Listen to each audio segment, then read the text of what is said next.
सुन रहे हैं लॉ का ऑडियोनामा बाय CA प्रीति अग्रवाल। लॉ बनाएं आसान।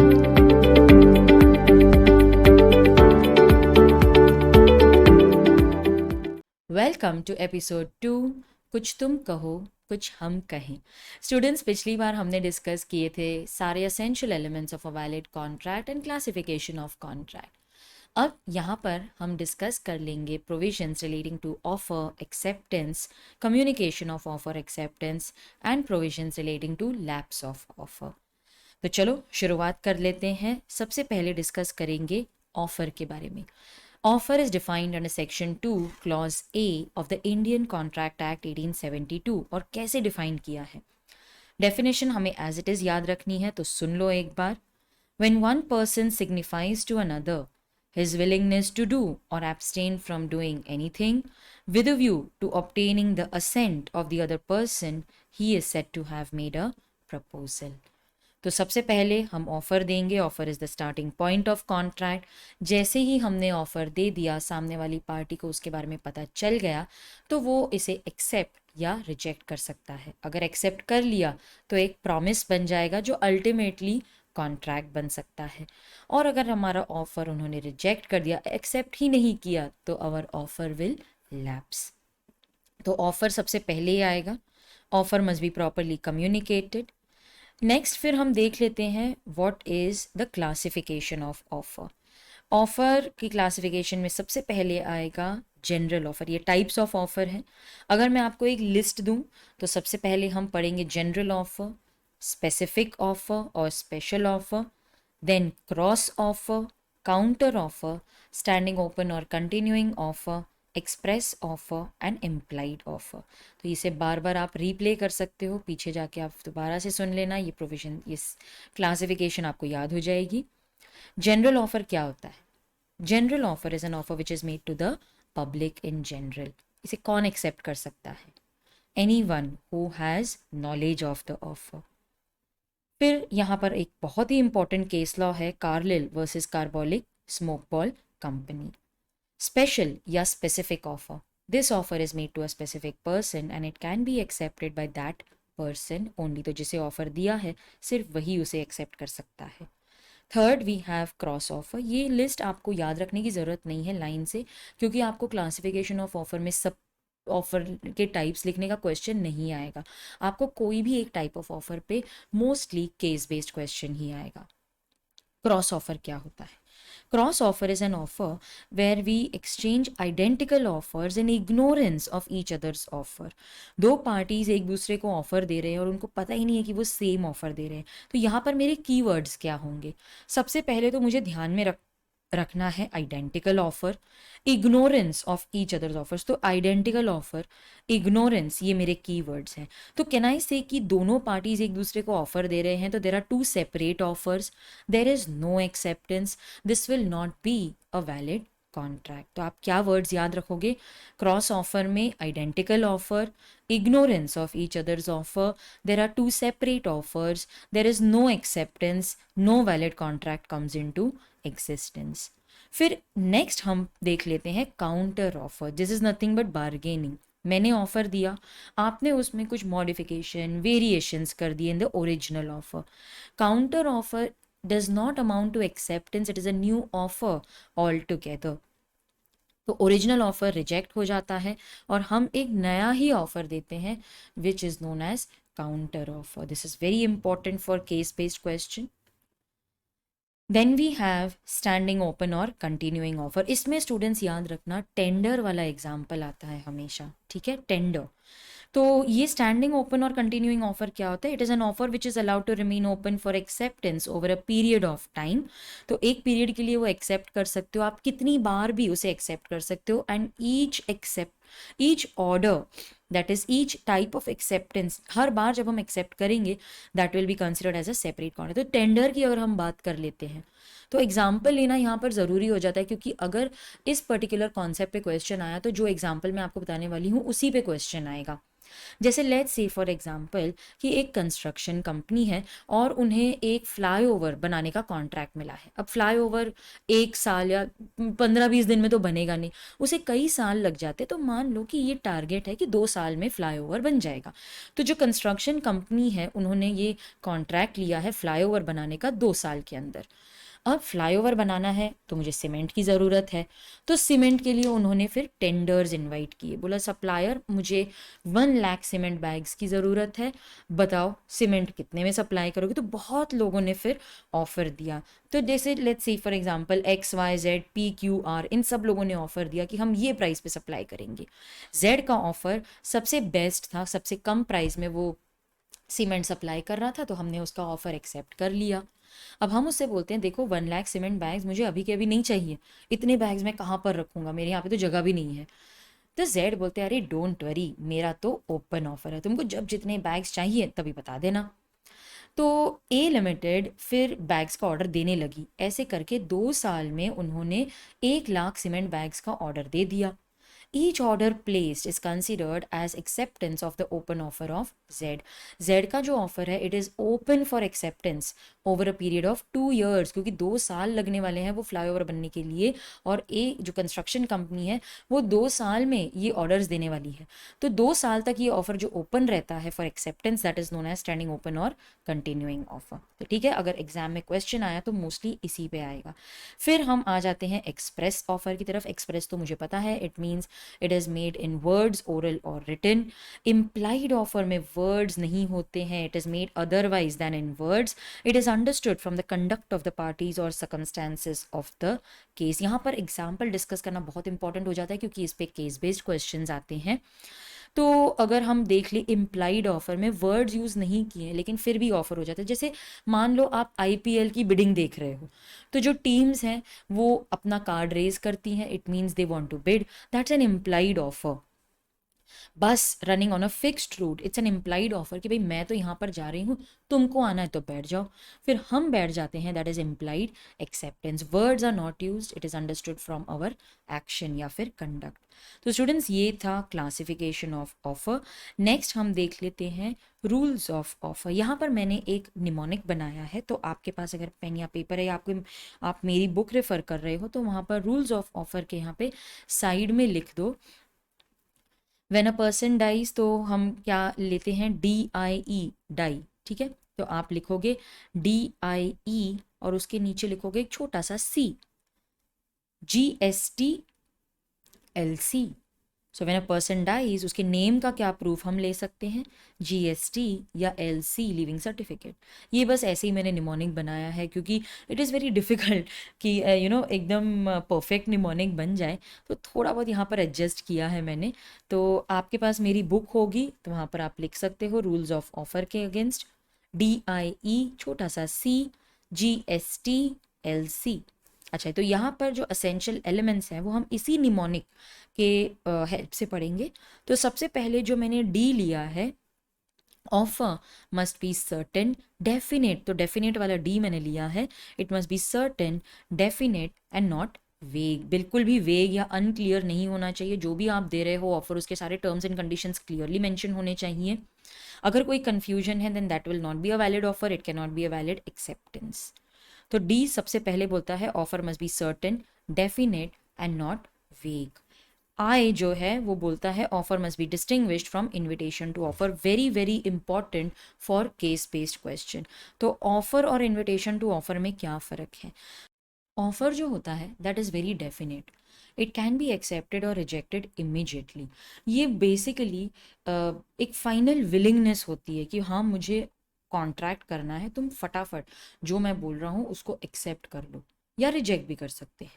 Invitation to offer on the other hand is only a circulation of offer and it comes before a definite offer. तो ये offer नहीं होता है, ये उसके पहले आता है, ये नेगोशिएशंस इनवाइट करता है, ये आप इमिजिएटली एक्सेप्ट या रिजेक्ट नहीं कर सकते हो। मुझे कैसे समझ में आएगा कि ऑफर है या इनविटेशन टू ऑफर है। तो आपको बेसिकली पर्सन की इंटेंशन देखनी है कि वो क्या इंटेंशन से ये दे रहा है। If the person who makes the statement intends to be bound by it as soon as it is accepted by the other person, then it is offer. But if the person intends to do some further act before he becomes bound by it then it is invitation to offer. तो मुझे मेरा intention देखना है कि क्या मुझे ये immediately bind होता है या फिर मैं कुछ और करना चाहती हूँ। तो उस हिसाब से आप डिस्टिंग्विश करोगे कि वेदर इट इज़ ऑफर और इनविटेशन टू ऑफर। यहाँ पर एक बहुत ही इंपॉर्टेंट केस लॉ आप पढ़ के जाओगे, pharmaceutical society of Great Britain versus Boots Cash Chemist Southern limited, and you will also study the case law Harvey versus facie. तो ये दोनों जो हैं केस लॉज ये इनविटेशन टू ऑफर से रिलेटेड हैं। Please remember students, pharmaceutical society of Great Britain versus Boots Cash Chemist Southern limited, इस पे बहुत बार केस बेस्ड क्वेश्चंस आए हैं। हमारे कंपाइलर में आपको वो सारे क्वेश्चंस मिल जाएंगे with full length answers as expected by ICAI. वहाँ पर हमने प्रॉपरली उसको क्लासीफाई किया है कि प्रोविजंस में आप क्या लिखोगे, केस लॉ कितने हद तक एक्सप्लेन करना है, then what will you write in facts of the case, जो फॉर्मेट फॉलो करना है, एनालिसिस एंड कंक्लूजन। एक बार मेरे साथ फिर से इसका नाम बोलो, pharmaceutical society of Great Britain versus Boots Cash Chemist Southern limited. एक लास्ट बार हम बोलेंगे ताकि याद हो जाए, pharmaceutical society of Great Britain versus Boots Cash Chemist Southern limited. तो अब तक हमने क्या देखा, D that is offer must be certain, definite and not vague, I offer must be distinguished from invitation to offer, और अब पढ़ लेते हैं ई जो बात करता है ऑफर में बी एक्सप्रेस्ड और implied। expressed offer it means कि आप words use कर रहे हो either oral or written। implied भी हो सकता है which is implied by law। Parties में ऐसा कोई इंटेंशन नहीं था, लेकिन लॉ बोलता है कि तुम्हारे बीच में कॉन्ट्रैक्ट बन चुका है, ठीक है। तो दिस इज एक्सप्रेस्ड और इम्प्लाइड ऑफर। तो यहाँ पर डी हो गया, आई हो गया, ई हो गया। अब छोटा सा जो सी मैंने वहाँ पर लिखा है, ऑफर मस्ट बी कम्युनिकेटेड। अरे सामने वाले पार्टी को हमारे ऑफर के बारे में पता चलेगा तभी तो वो एक्सेप्ट करेगा ना। तो offer must be properly communicated to the person to whom it is made. अच्छा, उसको ऑफर के बारे में पता ही नहीं, तो क्या वो एक्सेप्ट कर सकता है? नहीं। और अगर इग्नोरेंस में एक्सेप्ट कर लिया then that is not valid acceptance. तो ये सेंटेंस आपके लिए इंपॉर्टेंट है, an acceptance of offer in ignorance of offer is not acceptance that will not give rise to any legal right। और यहाँ पर एक बहुत ही इंपॉर्टेंट केस लॉ है, लालमन शुक्ला वर्सेस गौरी दत्त। क्या नाम है? लालमन शुक्ला वर्सेस गौरी दत्त। ये केस लॉ आपको अच्छे से पढ़ के जाना है, इस पे क्वेश्चंस आते हैं। तो D definite and not vague, I offer must be distinguished from invitation to offer, E offer must be expressed or implied, C offer must be communicated। अब आ जाते हैं G पर, ऑफर में भी जनरल, ऑफर में भी स्पेसिफिक। तो general offer हो सकता है या specific. General offer is an offer which is made to the public in general, it can be accepted by anyone who has knowledge of the offer. ये बहुत important है, नॉलेज होनी चाहिए। आपको अगर ऑफर के बारे में पता ही नहीं तो आप एक्सेप्ट कैसे करोगे? सो general offer can be accepted only by the person who has knowledge of the offer। specific offer can be accepted by only the person to whom it is made।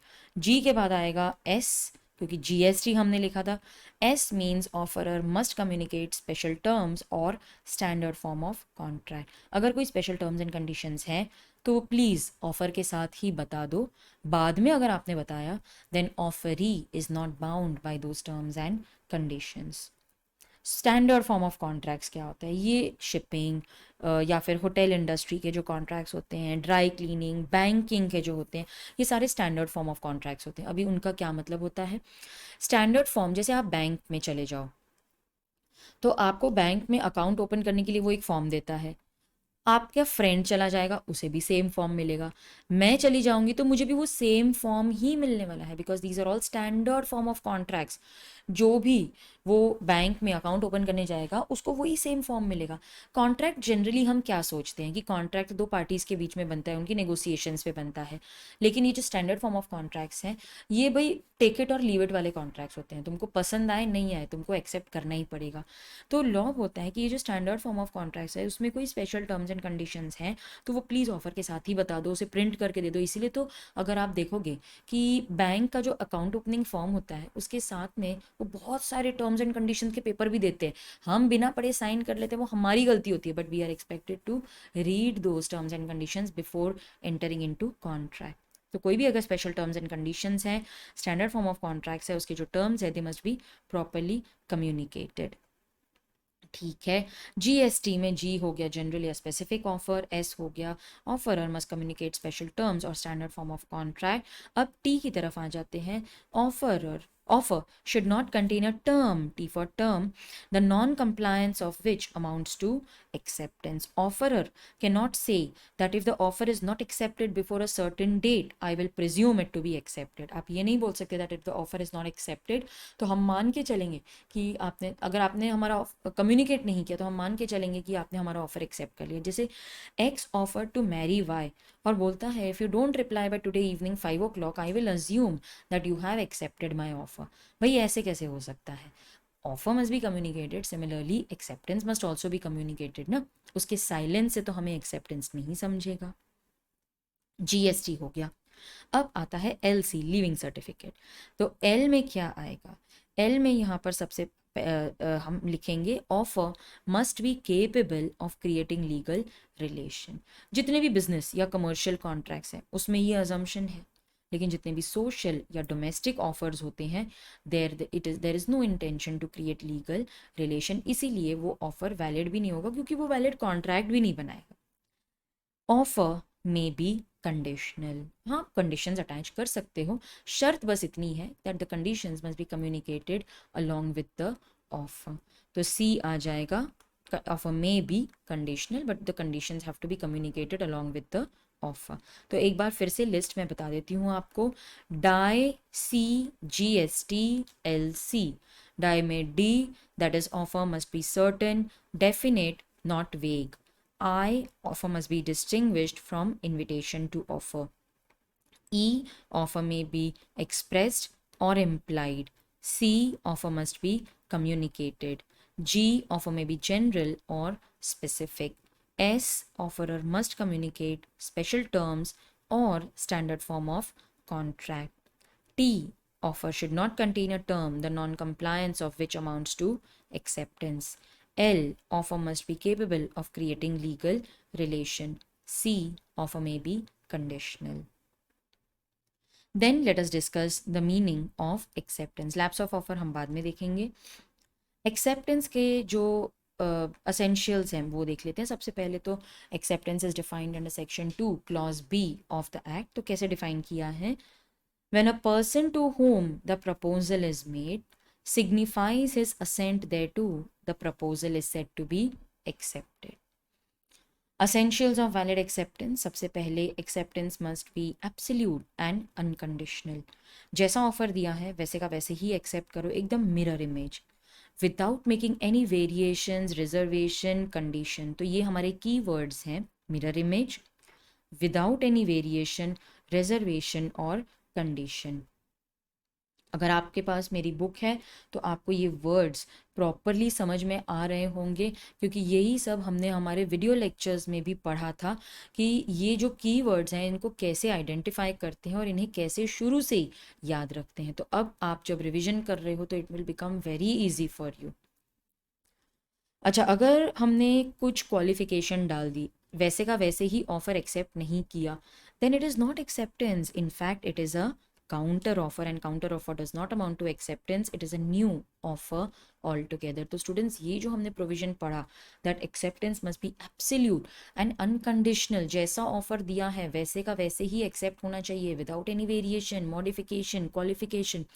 Section 7 में इसको cover किया है। Section 7 acceptance must be absolute and unconditional, ये important है हमारे लिए, section number भी important है, प्रोविजंस भी सारे ही इंपॉर्टेंट है। अच्छा, फिर उसके बाद में आता है that acceptance must be communicated. अरे अभी सामने वाली पार्टी को हम अपना एक्सेप्टेंस बताएंगे तभी तो एक्सेप्टेंस कंप्लीट होगा और एग्रीमेंट बनेगा ना। So acceptance must be communicated to whom? Obviously to the person who has given the offer। and by whom? Acceptance must be communicated either by the offeree himself or any authorized person। तो यहाँ पर 2 case laws हैं जिनका नाम आपको याद करके जाना है, Brogden versus Metropolitan Railway Company and Powell versus Lee. Powell versus Lee पे बहुत फ्रीक्वेंटली क्वेश्चंस आते हैं, तो ये नाम आपको बाय हार्ट होना चाहिए। इनफैक्ट ये केस लॉ के फैक्ट्स भी आपको अच्छे से आने चाहिए, क्योंकि इसी फैक्ट्स को वो क्वेश्चन में कन्वर्ट कर देते हैं। तो सबसे पहले acceptance must be absolute and unconditional, acceptance must be communicated. इसी से रिलेटेड है next point, silence does not amount to acceptance, acceptance must be properly communicated. So next provision, next essential element हमारा आएगा, silence does not amount to acceptance. ठीक है, तो इधर हम एक केस लॉ का नाम याद करके जाएंगे, Felthouse versus Bindley, Felthouse versus Bindley. Next जो है वो भी कम्युनिकेशन से रिलेटेड है, acceptance must be given only by the person to whom it is made. तो एक्सेप्टेंस कौन दे सकता है, वही पर्सन जिसे ऑफर दिया है। जैसे जनरल ऑफर की अगर मैं बात करूं, तो जनरल ऑफर कौन एक्सेप्ट कर सकता है, anyone who has knowledge of the offer. अच्छा, स्पेशल या स्पेसिफिक ऑफर कौन एक्सेप्ट कर सकता है, only by the person to whom it is made. तो acceptance must be given only by the person to whom the offer is made। ठीक है, acceptance must be in the mode specified। अगर कोई mode specify किया, जैसे मैं आपको offer देती हूँ, do you want to buy my car, लेकिन मुझे एक्सेप्टेंस तो कुरियर से ही बताना। अगर मोड स्पेसिफाई किया है तो आपको उसी मोड से करना है, और अगर कोई भी मोड स्पेसिफाई नहीं किया है तो कोई रीजनेबल मोड से कर लो। अच्छा चलो, मैंने आपसे कहा था ना कि मुझे कुरियर से ही आपका रिप्लाई चाहिए। अगर आपने कुरियर भेज दिया तो बहुत अच्छी बात है, लेकिन अगर आप रेगुलर पोस्ट भेजते हो तो मेरे पास दो ऑप्शंस है। मैं बहुत गुस्से वाली हूँ, मैंने तो तभी के तभी रिजेक्ट कर दिया। मैंने कहा था ना कि आप एक्सेप्टेंस कुरियर से भेजना, तो फिर आपने रेगुलर पोस्ट क्यों भेजा, रिजेक्ट। या फिर ऐसा भी हो सकता है कि मैं बहुत काइंड हार्टेड हूँ, तो मैं आपको बोलती हूँ चलो कोई बात नहीं, एक्सेप्टेंस तो आ गया ना, कुरियर नहीं पोस्ट से आ गया, मैं रख लेती हूँ। Then in that case the offer will be accepted. हाँ, लेकिन एक बार आपने वो अदर मोड एक्सेप्ट कर लिया, फिर आप रिजेक्ट नहीं कर सकते कौन ये बोल के कि नहीं, you have not given your acceptance in the prescribe mode. एक बार एक्सेप्ट कर लिया तो कर लिया फिर। तो सबसे पहले हमने पढ़ा that acceptance must be absolute and unconditional, section 7। Acceptance must be communicated, silence does not amount to acceptance, acceptance must be given only by the person to whom the offer is made, acceptance must be given in the mode specified। फिर आ जाता है time. अगर कोई time prescribe है तो मुझे offer उसी time period में एक्सेप्ट करना है, और अगर कुछ भी प्रिस्क्राइब नहीं है then I will accept within a reasonable time. Reasonable क्या होता है ये तो लॉ में डिफाइन ही नहीं किया है, it depends upon the facts and circumstances of the case. Acceptance must be given before the offer lapses or before it is withdrawn। Lapse मतलब to come to an end। तो मेरा जो offer है it must be accepted before the offer lapses। अच्छा, तो मुझे acceptance देना है before the offer lapses या फिर before the offer is withdrawn।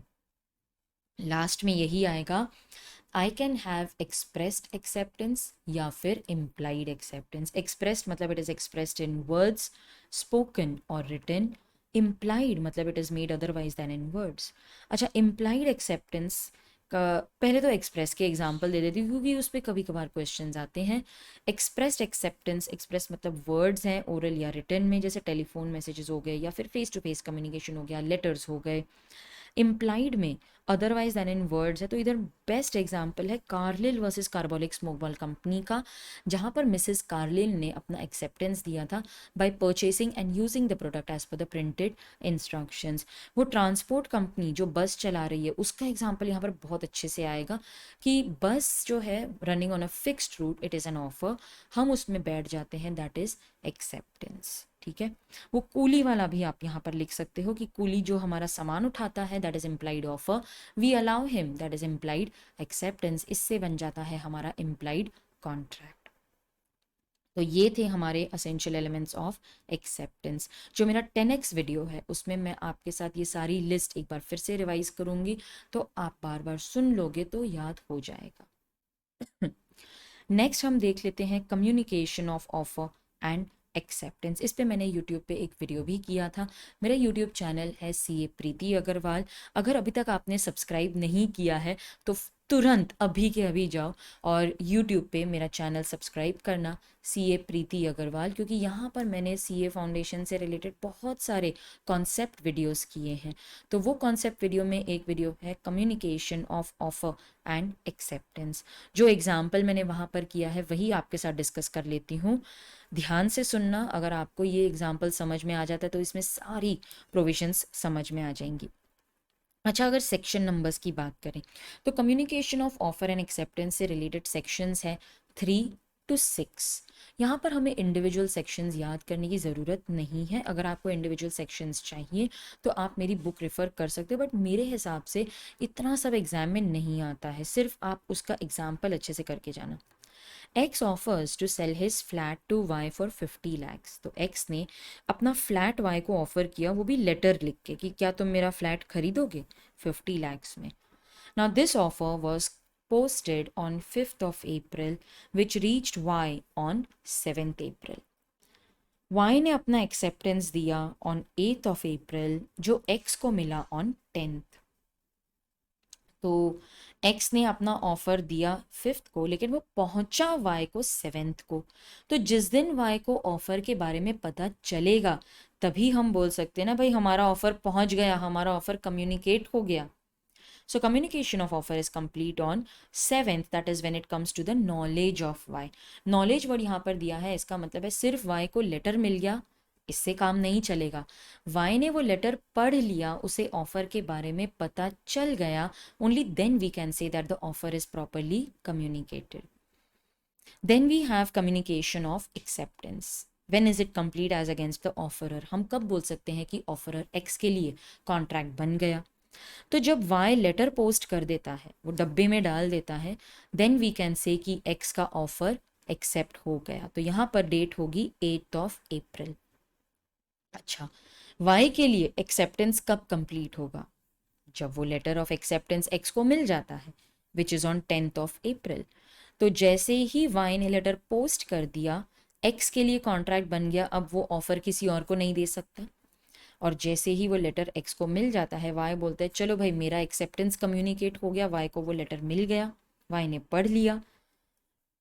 So these were the provisions of offer and acceptance. अच्छा, हमने ऑफर कम्युनिकेट तो कर दिया, लेकिन अब रियलाइज हो रहा है यार नहीं करना चाहिए था, तो हम रिवोकेशन भी कर सकते हैं। ऑफर कौन से डेट से पहले रिवोक होगा? जो डे पे एक्स के लिए कॉन्ट्रैक्ट बना, दैट इज ऑन 8th, हम उसके पहले रिवोकेशन कर सकते हैं। वाई कब अपना एक्सेप्टेंस रिवोक करेगा?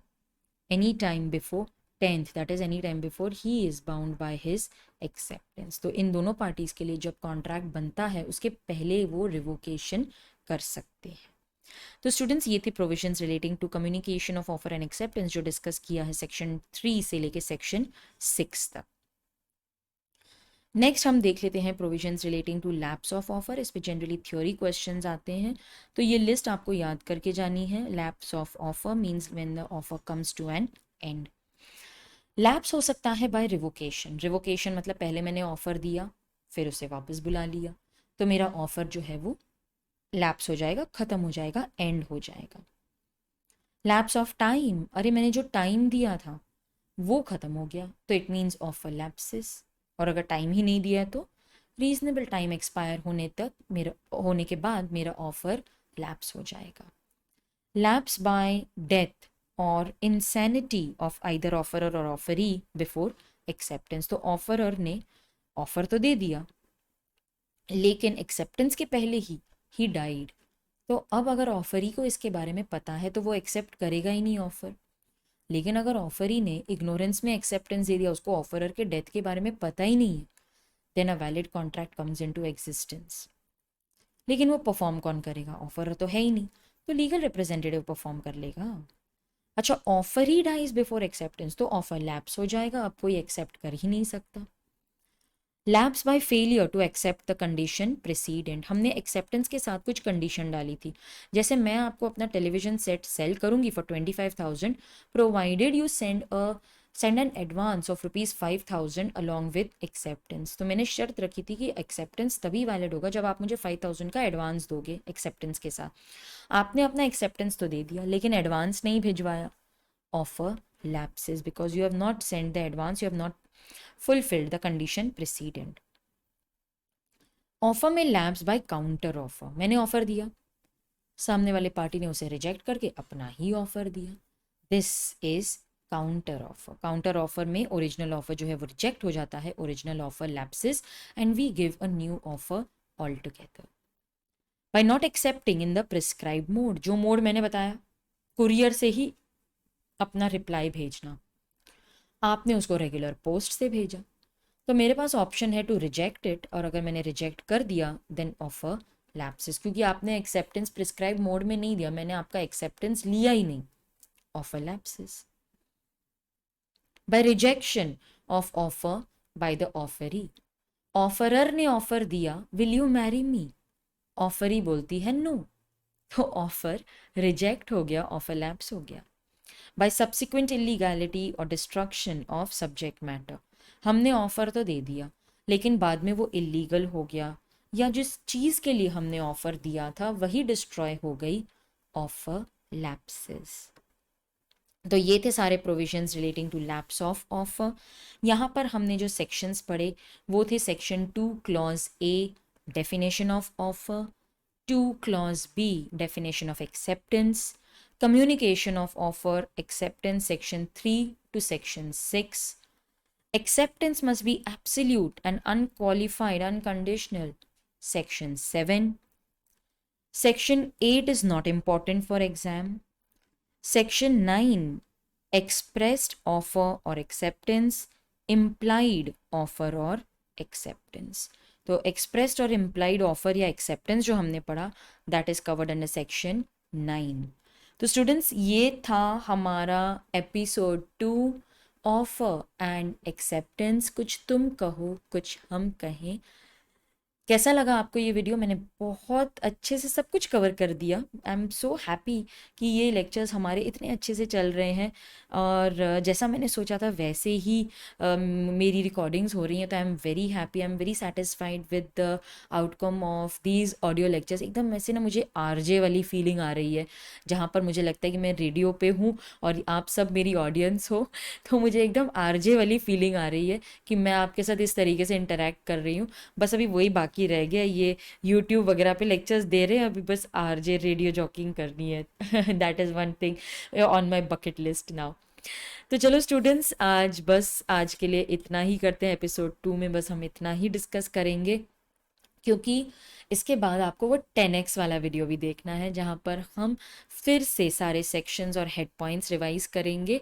And then we will meet for episode 3, जहाँ पर मैं आपके साथ डिस्कस करूँगी कंसिडरेशन, कुछ देना और कुछ लेना, उसकी बात करेंगे, because consideration means something in return. Yes, तो फटाफट इसके बाद आप वो 10x वीडियो देख लेना. And then we will meet again in episode 3, जहाँ पर हम कंसिडरेशन डिस्कस करेंगे. आप सुन रहे हैं लॉ का ऑडियोनामा बाय CA प्रीति अग्रवाल. लॉ बनाएं आसान.